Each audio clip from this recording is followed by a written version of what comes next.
اگر آپ سنت اعتکاف نہیں کر سکتے تو یہ آسان عبادت کبھی نہ چھوڑیں، کیونکہ صرف چند منٹ کا نفلی اعتکاف بھی انسان کو جہنم سے بہت دور کر سکتا ہے۔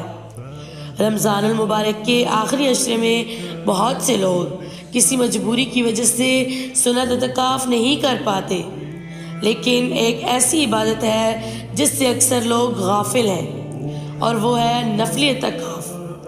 حضرت عبداللہ بن عباس رضی اللہ عنہ سے روایت ہے کہ رسول اللہ صلی اللہ علیہ وآلہ وسلم نے فرمایا، جو شخص اللہ کی رضا کے لیے ایک دن اعتکاف کرے، اللہ پاک اس کے اور جنت کے درمیان 3 خندقیں حائل فرما دیتے ہیں، جن میں سے ہر خندق آسمان اور زمین کے فاصلے سے بھی زیادہ وسیع ہے۔ اس لیے نفلی اعتکاف کی بھی بہت بڑی فضیلت ہے۔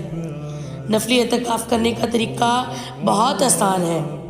مرد حضرات جب بھی مسجد میں نماز کے لیے جائیں تو دل میں یہ نیت کر لیں کہ میں نفلی اعتکاف کی نیت سے مسجد میں جا رہا ہوں۔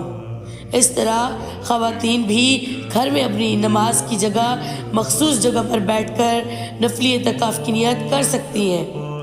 نفلی اعتکاف کے لیے کوئی خاص وقت مقرر نہیں ہے، چاہے چند منٹ کا ہو، چند گھنٹے ہوں یا زیادہ وقت، جتنا بھی وقت اعتکاف کیا جائے گا اتنا ہی اجر ملے گا۔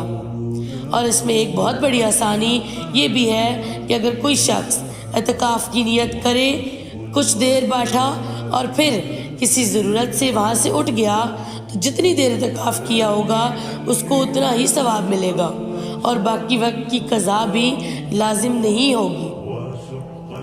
اس لیے جو لوگ پورے عشرے کا سنت اعتکاف نہیں کر سکتے وہ کم از کم نفلی اعتکاف کی سعادت ضرور حاصل کریں۔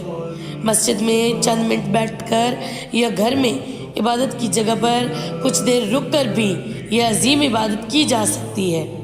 اس لیے آج ہی نیت کر لیجئے کہ جب بھی مسجد جائیں یا عبادت کے لیے بیٹھیں تو نفلی اعتکاف کی نیت ضرور کریں، تاکہ اس عظیم عبادت کا اجر بھی حاصل ہو سکے۔ اگر آپ کو میری ویڈیو پسند آئی ہو تو اس کو لائک کریں، شیئر کریں اور سبسکرائب کریں، تاکہ مزید آنے والی نئی ویڈیو آپ تک پہنچ سکے۔ بہت شکریہ۔